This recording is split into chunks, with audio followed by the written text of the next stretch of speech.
For the Hulk, we used motion capture a number of different ways.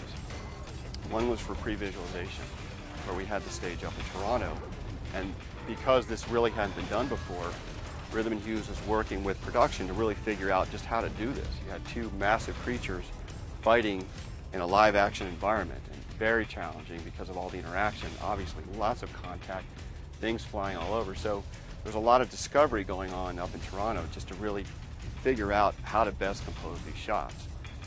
You see Gavin's got about 50 markers or so on his body, and prior to shooting we actually add another 15 to 20 markers at very specific locations on the body to give us information about where he is in space and how a skeleton is constructed. So once we have that information, we do what's called a ROM, or range of motion, so we have information about how his body can move in terms of maximum limits to his motion for virtually every bone that we're capturing. And then we also calculate how the markers are moving on the surface.